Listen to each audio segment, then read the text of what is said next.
میرے محترم بزرگوں، عزیزوں، دوستوں، ذی قعدہ کا مہینہ چل رہا ہے۔ اس مہینے کے بعد جو آنے والا مہینہ ہے وہ ذی الحجہ کا مہینہ ہے، حج کا مہینہ ہے۔ پوری دنیا سے حجاج کرام مکہ اور مدینہ پہنچنا شروع ہو گئے ہیں۔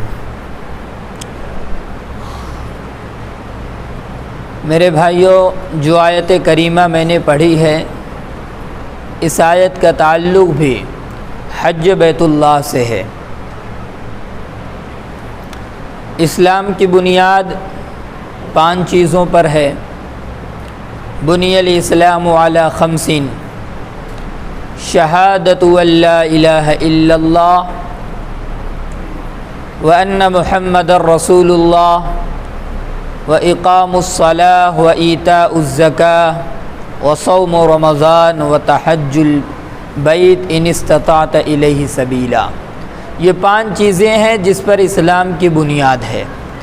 سب سے پہلے تو توحید کا اقرار، رسول اللہ صلی اللہ علیہ وسلم کی رسالت کی گواہی اور آپ کی تصدیق۔ دوسرے نمبر پر نماز کا قائم کرنا۔ تیسرے نمبر پر رمضان کے روزے رکھنا۔ چوتھے نمبر پر زکوٰۃ ادا کرنا، اور 5ویں نمبر پر فرمایا کہ حج بیت اللہ کرنا۔ یہ اسلام کے جو بنیادی ارکان ہیں ان میں سے 5واں حج ہے۔ اور حج کے بارے میں اللہ تعالیٰ نے فرمایا کہ حج یہ تمام مسلمانوں پر فرض نہیں ہے۔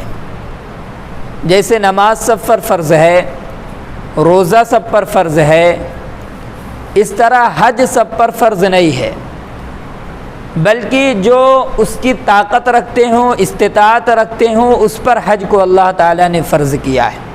وَلِلَّهِ عَلَى النَّاسِ حِجُّ الْبَيْتِ مَنِ اسْتَطَاعَ إِلَيْهِ سَبِيلًا، کہ جو شخص حج بیت اللہ جانے کی طاقت رکھتا ہو، یعنی اس کے پاس اتنی دولت ہو کہ وہاں جا کر جس کی جو ضروریات ہیں، اخراجات ہیں، وہ پورا ہو سکے، اور ساتھ ساتھ جب وہ حج پر روانہ ہو تو اپنے گھر والوں کے لیے اتنا انتظام کر کے جائے کہ انہیں کسی دوسرے کے سامنے ہاتھ نہ پھیلانا پڑے۔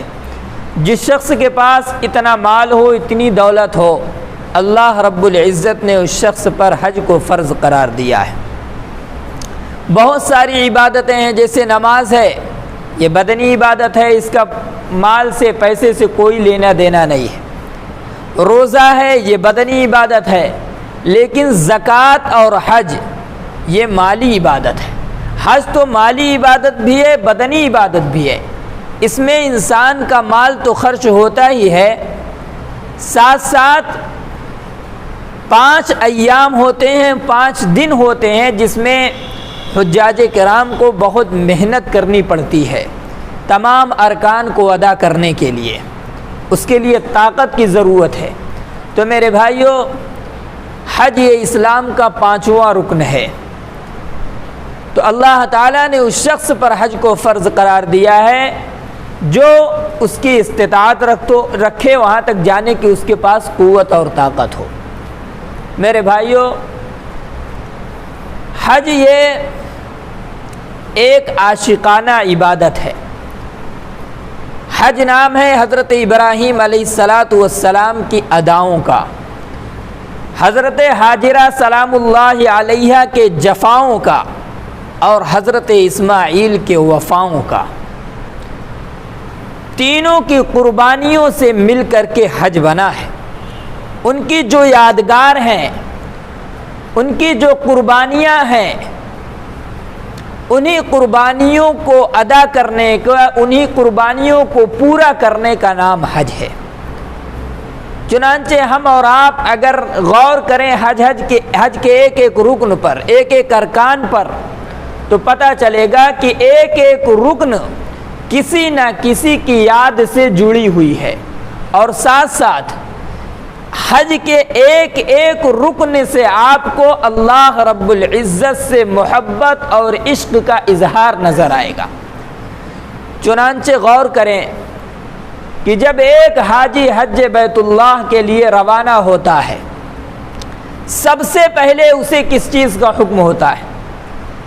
انسان جاتا ہے اپنے لباس میں جس کو دنیا کے اندر پہنتا تھا، زیب تن کرتا تھا، کرتا پائجامہ پہنتا تھا، پینٹ شرٹ پہنتا تھا، لیکن جب حج جیسے عظیم فریضے کو ادا کرنے کے لیے جاتا ہے تو میقات میں داخل ہونے سے پہلے جب ایئرپورٹ پر وہاں پہنچ جاتا ہے تو اسی وقت اسے حکم دیا جاتا ہے، کہا جاتا ہے کہ اب یہ تم جو لباس پہنے ہو اپنے لباس کو اتار دو، اس لیے کہ تم عشق خداوندی کا مظاہرہ اپنی آنکھوں سے دیکھنے کے لیے آئے ہو۔ حضرت ابراہیم، حضرت حاجرہ، حضرت اسماعیل، ان کی وفاؤں، جفاؤں، اداؤں کو دیکھنے کے لیے آئے ہو، لہٰذا اب ایک عاشق جیسے، ایک دیوانہ جیسے اپنی شکل و صورت، اپنا لباس بھی بنا لو۔ صرف عمل سے نہیں بلکہ اپنے حلیے سے بھی تم اللہ رب العزت کے ایک دیوانے کی طرح نظر آنے لگو۔ تمہارا کپڑا بتائے، تمہارا لباس بتائے، تمہارا چہرہ بتائے۔ انسان ٹوپی لگاتا ہے، سر پر عمامہ باندھتا ہے، پگڑی باندھتا ہے، ساری چیزیں اتروا دی جاتی ہیں۔ کیوں؟ اللہ رب العزت کی بارگاہ میں آئے ہو تو ایک دیوانہ بن کر کے آؤ، ایک دیوانے کے حلیے میں آؤ۔ اللہ کے گھر کے دیدار کرنا ہے، اللہ کے گھر کا چکر لگانا ہے، تمام اعمال سے ہم ایک دیوانے کی طرح نظر آئیں۔ یہی چیز ہے جو اللہ تعالیٰ نے حکم دیا۔ پورا ایک ایک رکن حج کا آپ دیکھتے جائیں، ایک ایک رکن سے آپ کو اللہ سے عشق، اللہ سے محبت کی ادا نظر آتی چلی جائے گی۔ تو میرے بھائیو، بزرگو، دوستو، سب سے پہلے ایک حاجی کو حکم ہوتا ہے کہ آپ اپنے اس لباس کو اتار دو، ایک چادر لپیٹ لو، ایک تہبند باندھ لو، اور اسی لباس میں، جس لباس کو انسان اپنے گھر سے بازار تک پہن کر کے جانا گوارا نہیں کرتا، جس لباس کو انسان پہن کر کے کسی رشتہ داری میں جانا گوارا نہیں کرتا، لیکن اب اللہ کا حکم ہے، اللہ کے حکم کے آگے انسان ایک چادر، ایک لنگی لپیٹ کر کے اللہ کے گھر کی طرف بھاگتا ہوا چلا جاتا ہے۔ تو میرے بھائیو، سب سے پہلے حکم ہوا کہ اپنا لباس بدل لو، اپنا لباس ایک دیوانے کی طرح پہن لو، اور احرام لپیٹنے کے بعد اب یہ حکم دیا کہ اب جاؤ، کہاں؟ بیت اللہ شریف جانا ہے، خانہ کعبہ جانا ہے۔ جب ہم پہنچ جائیں گے بیت اللہ، حرم لپیٹ کر کے ہمیں وہاں پر طواف کرنا ہے۔ سب سے پہلے احرام باندھنا، دوسرے نمبر پر وہاں پہنچ کر کے بیت اللہ کا طواف کرنا ہے، چکر لگانا ہے۔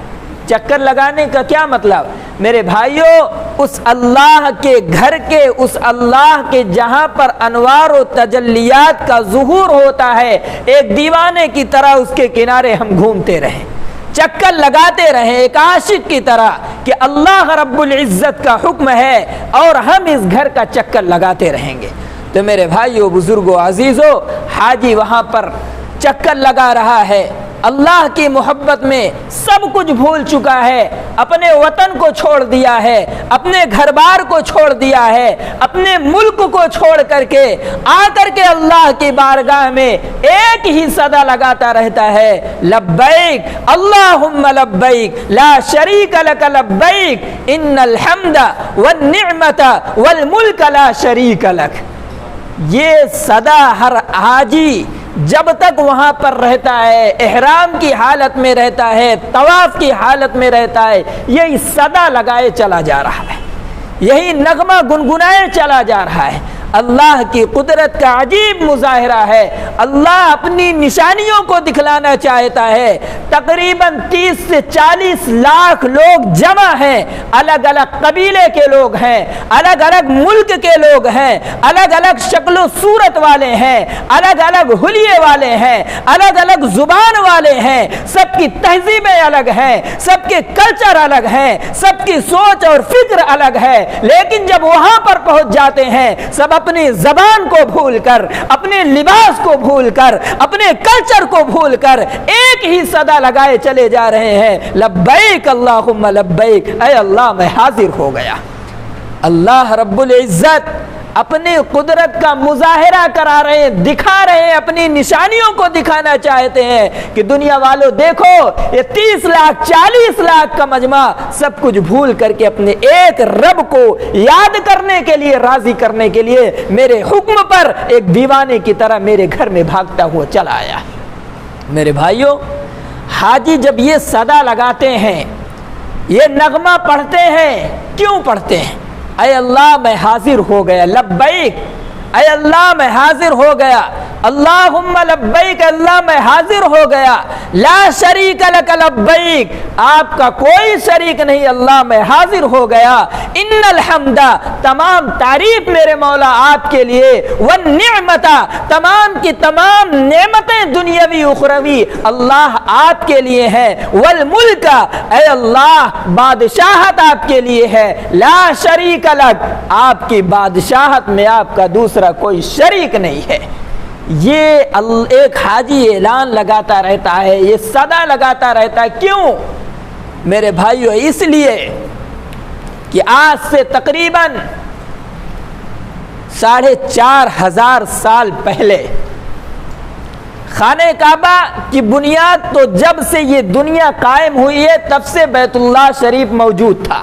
حضرت آدم علیہ السلام اس دنیا کے اندر تشریف لائے، انہوں نے بھی بیت اللہ کا طواف کیا، حج جیسے عظیم فریضے کو ادا کیا، تب سے لے کر وہ آج تک خانہ کعبہ اپنی جگہ پر موجود ہے۔ ہاں، کچھ دور آتے رہے ایسے کہ اس کی عمارتیں منہدم ہو جاتی تھی، طوفان نوح آیا، سارے نشانات ختم ہو گئے۔ اس طرح اور بھی بہت سارے مواقع آئے کہ خانہ کعبہ کے جو دیواریں تھیں وہ گر گئیں، منہدم ہو گئیں، لیکن جب اسے تعمیر کرانے کی باری آتی، اللہ رب العزت اپنے خاص بندوں کو، اپنے نبیوں کو وہ نشانی بتا دیا کرتا تھا کہ اسی جگہ پر بیت اللہ موجود تھا، لہٰذا وہ جو نبی ہوا کرتے تھے اسی جگہ پر پھر سے تعمیر کرتے تھے۔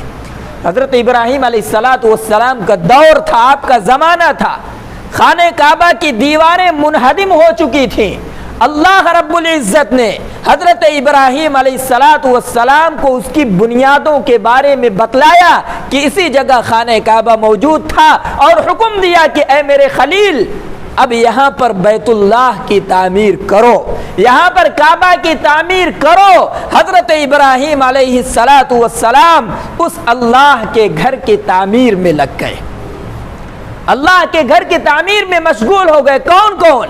حضرت ابراہیم ہیں، اور ساتھ میں آپ کے لخت جگر سیدنا حضرت اسماعیل ہیں۔ باپ اور بیٹے مل کر خانہ کعبہ کی دیواروں کو بلند کر رہے تھے۔ اللہ تعالیٰ نے فرمایا قرآن کے اندر، وَإِذْ يَرْفَعُ إِبْرَاهِيمُ الْقَوَاعِدَ مِنَ الْبَيْتِ وَإِسْمَاعِيلُ، یاد کرو اس وقت کو جب ایک حضرت ابراہیم اور حضرت اسماعیل علیہ السلام خانہ کعبہ کی دیواروں کو اٹھا رہے تھے، بلند کر رہے تھے۔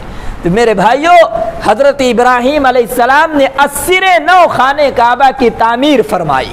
خانہ کعبہ کی تعمیر سے فراغت کے بعد اللہ رب العزت نے حضرت ابراہیم علیہ السلام کو تقریباً 4500 سال پہلے یہ حکم دیا کہ اے میرے خلیل، اب آواز لگاؤ، آواز لگاؤ، ساری دنیا کے لوگوں کو مخاطب کر کے کہو کہ آئے میرے گھر کی زیارت کے لیے، آئے میرے گھر کے طواف کے لیے، آئے میرے گھر کی عبادت، میرے گھر کے پاس عبادت کے لیے۔ میرے بھائیوں، حضرت ابراہیم علیہ السلام نے عرض کیا کہ الہ العالمین، یہاں سے میں آواز لگاؤں، کیسے میری آواز دوسری جگہوں پر پہنچے گی؟ اللہ تعالیٰ نے فرمایا کہ میرے خلیل، آواز لگانا آپ کا کام ہے اور آپ کی صداؤں کو پوری دنیا کے اندر پہنچانا یہ میرا کام ہے۔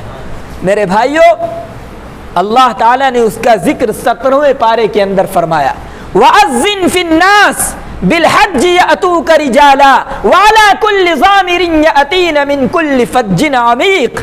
اللہ تعالیٰ نے حضرت ابراہیم سے کہا وَأَذِّن، آواز لگا دیجئے، اذان دے دیجئے کہ لوگ آئیں اب خانہ کعبہ کی طرف، لوگ آئیں بیت اللہ کی طرف۔ میرے بھائیوں، جو صدا حضرت ابراہیم علیہ السلام نے تقریباً 4500 سال پہلے لگائی تھی، اسی صدا پر لبیک کہتے ہوئے، اسی صدا کا جواب دیتے ہوئے ایک حاجی جب حج کرنے کے لیے جاتا ہے تو کہتا ہے کہ لبیک اللہم لبیک لا شریک لک لبیک۔ اے اللہ، آپ کے محبوب نے، آپ کے خلیل نے جو آواز لگائی تھی، آج میں حاضر ہو گیا، آپ کی بارگاہ میں حاضر ہو گیا۔ اسی لیے حاجی جب وہاں پہنچتے تھے یہ صدا لگاتے ہیں، کیونکہ حضرت ابراہیم علیہ السلام نے تقریباً 4500 سال پہلے دنیا کے مسلمانوں کو مخاطب کر کے کہا تھا کہ آؤ بیت اللہ کے حج کے لیے۔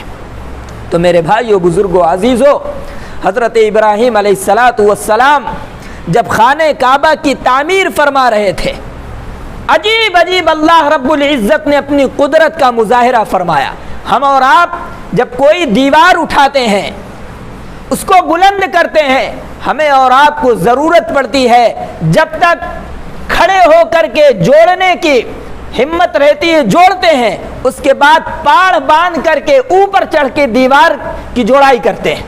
ہمارے اور آپ کے یہاں یہ سسٹم ہے، پوری دنیا میں یہی چل رہا ہے۔ لیکن میرے بھائیوں، جب بیت اللہ شریف کی تعمیر کر رہے تھے، کعبہ شریف کی، حضرت ابراہیم علیہ السلام، اس کی دیواریں جب بلند ہو گئی، اب کیسے تعمیر کریں؟ اللہ رب العزت نے جنت سے ایک پتھر بھیجا، جنت سے ایک پتھر بھیجا، اس پتھر پر کھڑے ہو کر کے حضرت ابراہیم علیہ السلام خانہ کعبہ کی تعمیر کیا کرتے تھے۔ اس پتھر کی خصوصیت کیا تھی؟ اس پتھر کی خصوصیت یہ تھی کہ حضرت ابراہیم، حضرت اسماعیل اس پتھر پر کھڑے ہو جاتے، وہ پتھر زمین سے خود بخود اٹھ کر کے اوپر جاتا۔ حضرت ابراہیم، حضرت اسماعیل خانہ کعبہ کی دیوار کی جوڑائی کیا کرتے تھے، جب پھر گارے کی ضرورت پڑتی تھی پتھر خود بخود نیچے آتا، پھر حضرت ابراہیم اور حضرت اسماعیل اس مٹیریل کو لے کر کے پھر اوپر جاتے، پتھر خود بخود اوپر چڑھ جاتا تھا۔ آج کے زمانے کے جو لفٹ ہیں، بالکل اسی طرح سے جنتی لفٹ اللہ تبارک و تعالی نے حضرت ابراہیم علیہ السلام کے لیے آج سے تقریباً 4500 سال پہلے بھیجا تھا، اور وہ پتھر آج بھی موجود ہے۔ جس پتھر پر چڑھ کر کے حضرت ابراہیم اور حضرت اسماعیل نے بیت اللہ کی تعمیر فرمائی تھی، وہ پتھر وہی خانہ کعبہ کے پاس آج بھی موجود ہے۔ اللہ تعالیٰ نے ان نشانیوں کو باقی رکھتے ہوئے قرآن کریم کے اندر فرمایا وَاتَّخِذُوا مِن مَّقَامِ إِبْرَاهِيمَ مُصَلًّى، جس پتھر پر کھڑے ہو کر حضرت ابراہیم اور حضرت اسماعیل اس گھر کی تعمیر کر رہے تھے، اس تعمیر کو خانہ کعبہ کے بغل میں نصب کر دیا گیا، اور ہر حاجی کو حکم ہوا کہ جب حج کرنے کے لیے جاؤ اس پتھر پر کھڑے ہو کر یا اس کے پاس تمہیں 2 رکعت نماز ادا کرنی ہی پڑے گی۔ یہ ساری اللہ رب العزت کے قدرت کے مظاہرے ہیں۔ جب وہاں حاجی دیکھتا ہے ساری نشانیاں اس کے سامنے موجود، حج اسی کا نام ہے میرے بھائیوں۔ حج حضرت ابراہیم کی اداؤں کا، حضرت حاجرہ کی جفاؤں کا، اور حضرت اسماعیل کی وفاؤں کا ہی نام حج ہے۔ تو اس کے بعد حاجی جا کر کے وہاں پر نماز ادا کرتے ہیں اس پتھر پر، اور اللہ کا یہ کرشمہ، اللہ کی قدرت کہ اس پتھر پر کھڑے ہو کر کے جب حضرت ابراہیم تعمیر کرتے تھے، اس پتھر پر حضرت ابراہیم علیہ السلام کے مبارک قدم کے نشان پڑ گئے۔ وہ نشان آج بھی باقی ہے، وہ نشان آج بھی باقی ہے۔ اللہ رب العزت نے ان تمام نشانیوں کو باقی رکھا، کسی نشانی کو اللہ تعالیٰ نے مٹنے نہیں دیا۔ چھوٹی سے چھوٹی نشانی آپ کو بتاؤں، ابتدائی دور میں جب اسلام شروع نکلنا شروع ہوا تھا، مکہ کے اندر مسلمان اقلیت میں تھے، کم تعداد میں تھے، ان پر جو دشمنان اسلام تھے رعب جمایا کرتے تھے، ان کو دھمکیاں دیا کرتے تھے، ان کو کمزور سمجھا کرتے تھے۔ لیکن بہرحال مسلمان بیت اللہ کا طواف کیا کرتے تھے۔ اللہ کے رسول صلی اللہ علیہ وسلم نے اپنے صحابہ کو، اپنے جانثاروں کو حکم دیا کہ دیکھو جب بیت اللہ کا طواف کرنا تو تمہیں جھک کر کے نہیں کرنا ہے، بیت اللہ کا طواف کرنا ہے تو سر جھکا کر کے نہیں چلنا ہے، طواف کرو تو سینہ تان کر کے تمہیں طواف کرنا ہے، اور ہاتھ اس طرح لپیٹ کر سمیٹ کر نہیں، ہاتھ کو چلاتے ہوئے سینہ تان کر کے تمہیں خانہ کعبہ کے پاس طواف کرنا ہے، چکر لگانا ہے، تاکہ وہ لوگ جو ہمیں کمزور کرنا چاہتے ہیں، وہ لوگ جو ہمیں کمزور دیکھنا چاہتے ہیں، ان پر ایک رعب طاری ہو جائے کہ نہیں یہ کمزور نہیں ہے بلکہ ان کے اندر ایمانی قوت اور ایمانی جرأت موجود ہے۔ میرے بھائیوں وہ وقت ختم ہو گیا، کچھ ہی لمحہ گزرا تھا، اللہ کے رسول صلی اللہ علیہ وسلم نے مکہ فتح کر لیا۔ اب یہاں پر مسلمان جو ابھی تک اقلیت میں تھے اب اکثریت میں آ گئے۔ کسی نے کہا کہ یا رسول اللہ اب تو ہم یہاں پر اقلیت میں نہیں ہیں، ہم تو اکثریت میں آ گئے ہیں، اب سینہ تان کر کے اکڑ کر کے چلنے کی شاید اب ضرورت نہیں ہے، دشمن ہم کو سمجھ چکا ہے کہ ہم کتنے طاقتور ہیں۔ لیکن میرے بھائیوں اللہ رب العزت ایک ایک نشانیوں کو باقی رکھنا چاہتا تھا، اللہ رب العزت نے ایک ایک نشانی کو باقی رکھا، فرمایا نہیں جیسے میرے محبوب اور ان کے جانثار صحابہ نے حج بیت اللہ کا طواف کیا ہے اسی طرح مسلمان قیامت تک سینہ تان کر کے اور ہاتھ کو ہلاتے ہوئے بیت اللہ کا طواف کریں گے۔ تو میرے بھائیو اللہ رب العزت نے ایک ایک نشانی کو محفوظ رکھا۔ حاجی احرام باندھتا ہے، دوسرے نمبر پر وہاں پہنچ کر کے طواف کرتا ہے، تیسرے نمبر پر طواف سے جب فارغ ہو گئے، طواف سے فارغ ہونے کے بعد ایک اور نشانی وہاں پر موجود ہے جسے ہم اور آپ حجر اسود کے نام سے جانتے ہیں۔ حجر اسود یعنی کالا پتھر، وہ کالا پتھر وہیں پر رکھا ہوا ہے۔ جتنے حاجی جاتے ہیں حج کرنے کے لیے جب طواف سے فارغ ہوتے ہیں تو اس حجر اسود کا بوسہ لیتے ہیں، اس حجر اسود کو چومتے ہیں، اس لیے کہ یہ جنتی پتھر ہے اور رسول اللہ صلی اللہ علیہ وسلم کا حکم ہے کہ حجر اسود کو بوسہ دینا ہے۔ اس سے پہلے جو بات آئی تھی فرمایا جو نغمہ پڑھتے ہیں، جو ترانہ حاجی پڑھتے ہیں لبیک اللہم لبیک، اللہ میں حاضر ہو گیا، سب سے پہلے جس چیز کو اللہ رب العزت صاف بالکل کلیئر کرنا چاہتے ہیں کیا ہے کہ لا شریک لک لبیک، لا شریک لک لبیک۔ ہر حاجی یہ کہتا ہے کہ اے اللہ آپ کا کوئی شریک نہیں، یہ عقیدہ دل میں ہونا چاہیے، تبھی اللہ رب العزت سب سے پہلے ہمارے اور آپ کے عقیدے کو صاف کرنا چاہتے ہیں کہ تم حج کرنے کے لیے تو آ گئے ہو، طواف کرنے کے لیے تو آ گئے ہو، لیکن عقیدہ صاف رکھو کہ حاجت روا صرف اللہ، مشکل کشا صرف اللہ، بگڑی بنانے والا صرف اللہ، تمام حاجات کو پوری کرنے والا صرف اللہ۔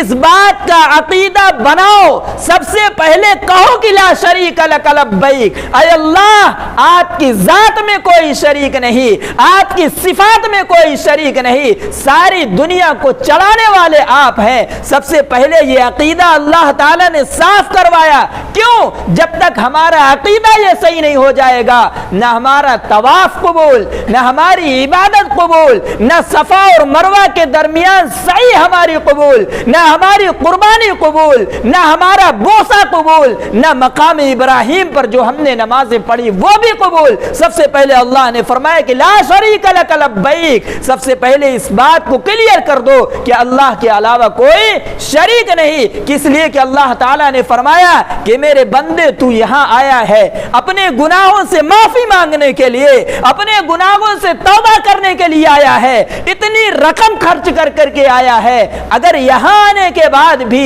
تو گناہوں سے صاف ستھرا نہ ہوا، تیرے ایسے عقیدے رہے تو میں تجھے معاف نہیں کر سکتا۔ کیوں؟ اس لیے کہ میں نے قرآن کے اندر فرما دیا ان اللہ لا یغفر ان یشرک بہ ویغفر ما دون ذلک لمن یشاء، شرک کے علاوہ اللہ جتنے گناہوں کو چاہے معاف کر سکتا ہے، لیکن شرک کو اللہ کبھی معاف نہیں کرے گا۔ یہی وجہ تھی کہ جب حاجی حجر اسود کو چومتے ہیں، حجر اسود کو بوسہ لیتے ہیں، تو رسول حضرت عمر فاروق رضی اللہ تعالی عنہ ایک مرتبہ حجر اسود کا بوسہ لے رہے تھے، اچانک رک گئے، کھڑے ہو گئے، اور کیا کہا حضرت عمر نے؟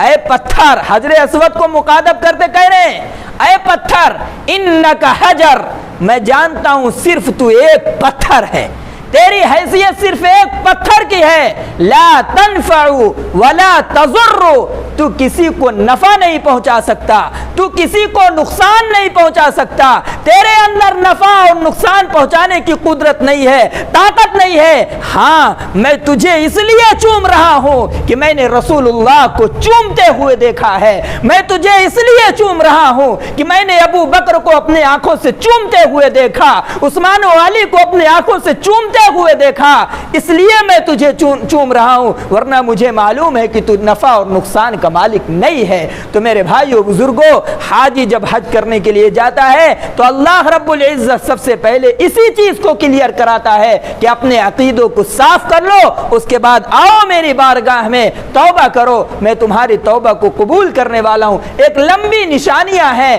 جو آئندہ جمعہ کو انشاءاللہ جو باقی رہیں گی بیان کی جائیں گی۔ اللہ رب العزت کہنے اور سننے سے زیادہ عمل کرنے کی توفیق عطا فرمائے۔ وآخر دعوانا الحمدللہ رب العالمین۔